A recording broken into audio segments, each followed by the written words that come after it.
మన మనసు ఎంత మంచిది అంటే తెలుగు వాళ్ళ ఐక్యత, తెలుగు వాళ్ళ మనసు. నేను మొన్న కొండగట్టు ఆంజనేయ స్వామి నాకు అపారమైన నమ్మకం. తెలంగాణలో ఉన్న కరీంనగర్ కొండగట్టు ఆంజనేయ స్వామి మీద ఆయన పునర్జన్మనిచ్చిన వ్యక్తి. ఆయనకి అక్కడ దర్శనానికి వెళ్తే వారు అడిగింది, నాకు అక్కడ ఉన్న భక్తులు కానీ ఆలయ నిర్వాహకులు అందరూ అడిగింది, ఆంజనేయ స్వామి ఆలయంలో భక్తుల సౌకర్యార్థం 2000 మందికి సరిపడా దీక్ష విరమణ మండపం కావాలి.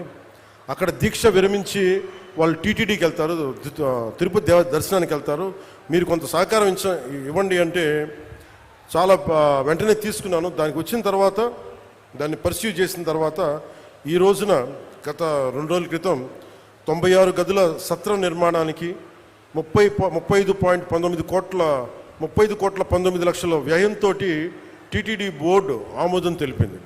దీనికి గౌరవ ముఖ్యమంత్రి శ్రీ నారా చంద్రబాబు నాయుడు గారికి, టీటీడీ చైర్మన్ శ్రీ బిఆర్ నాయుడు గారికి, పాలక మండలి సభ్యులకి, అధికారులకి, అలాగే టీటీడీ ఎగ్జిక్యూటివ్ ఆఫీసర్ శ్రీ అనిల్ కుమార్ సింఘాల్ గారికి, అడిషనల్ ఈవో శ్రీ వెంకయ్య చౌదరి గారికి, joint executive officer Shri Veerabrahmam గారికి, అలాగే ప్రతి ఈ ప్రాసెస్లో ఉన్న నిలబడ్డ టీటీడీ బోర్డు సభ్యులందరికీ, ప్రతి ఒక్కరికి, పాలనా మండలందరికీ పేరు పేరున నా మనస్ఫూర్తిగా నా హృదయపూర్వక ధన్యవాదాలు తెలియజేసుకున్నాను.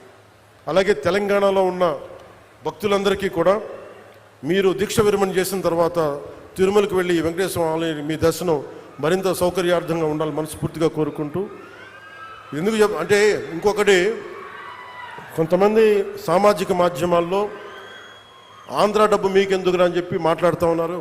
అది చాలా తప్పది.